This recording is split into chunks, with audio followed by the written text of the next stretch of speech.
We went to the hospital and they handed me this frozen cold baby. I will never forget that. Only on ABC 15, her infant son died at an unlicensed daycare. And now this mom wants her story to serve as a warning. Tonight, ABC 15 investigator Dave Biscoming takes you inside the unregulated world of Arizona's unlicensed daycares. Yeah, it's a world where dangerous conditions and child deaths escape accountability. And where oversight is virtually non-existent. His name is Isaac. He was 3 months and 10 days old when he passed away. Alice Yam still can't shake her guilt. The morning that this happened, did you sense anything wrong with Isaac? No, not at all. July 2012, her son found not breathing at this in-home Tempe daycare. Probably the most difficult moment of my life. The medical examiner ruled Isaac's death undetermined. No charges filed. Then it happened again. 911, what is your emergency? He's not breathing. He's not breathing. I've left her there for 10 minutes. Who is not breathing now? One of the babies we watched. How old is the child? Naomi Braden, just 5 months old. The death, police say, suspiciously similar. Almost the exact same type of deal. The daycare run by Nola Sharp and her 21-year-old granddaughter, Sherilyn Sweetwood. I trusted these people. Alice is legally blind, can't drive. So when she learned someone was willing to pick up and drop off her son while she went to work, I felt like it was the only way. Maybe part of me was kind of desperate to find daycare or childcare that would work for my situation. One in-home daycare, 2 deaths. I've never seen that. I think it's outrageous. Susan Jacobs runs the Association for Supportive Childcare. We know that at least half of the children, young children in this state, that are in out-of-home care are being cared for in unregulated care.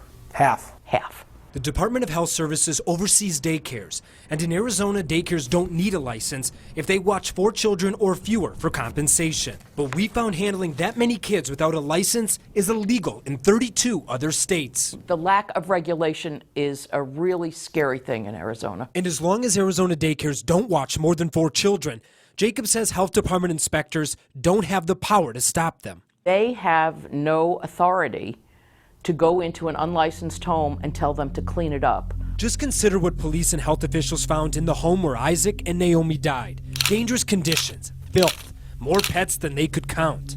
Officials also learned Isaac was put to sleep on his stomach. We don't put babies on their tummy anymore. We know that that contributes to SIDS. But on the day state health inspectors arrived, since there weren't more than 4 children, there was nothing inspectors could do. And their case was closed. Just not right. And with the state done asking questions, we went to ask our own. Hello? Hi, my name's Dave Biscoming. Are you Miss Sharp? Yes. I'm with ABC 15. We're doing a story about unlicensed daycares, and we need to talk to you about 2 deaths that happened here. I don't have a daycare, and I don't choose to talk to you. Thank you. But you did have a daycare. Can I talk to you about the deaths? I have records that show that you did. No, Sweetheart you do. Daycare. I know that you do, and it's not true. But then she admits they did watch children. We watched some kids. It was not a daycare. And I don't choose to talk to you. Thank you. But it's important I answer you these questions. I'm going to leave my business card for you in case you want to follow up. And she did, just as we turned away and walked past the toys lining her sidewalk. By the way, it was a SIDS death, and there were no charges. There were 2 of them. There were 2 of them. But now police say the case isn't over. It's still an ongoing investigation. Our detectives are working very closely with the medical examiner's office to see if there's anything that links both of these deaths together. But even with 2 deaths and an open investigation, no laws or agencies can prevent them from continuing to watch children. What do you think about that? I think that's the most insane thing out there. It certainly hasn't stopped Sherilyn Sweetwood. In internet posts, she claims she now works at another daycare and is still soliciting new parents to watch their kids. Wow, I don't know the right words. It just gives me goosebumps to think about.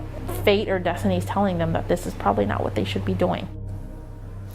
Now on ABC15.com, right now, we have important tips for parents about what they need to know when picking a place to watch their children.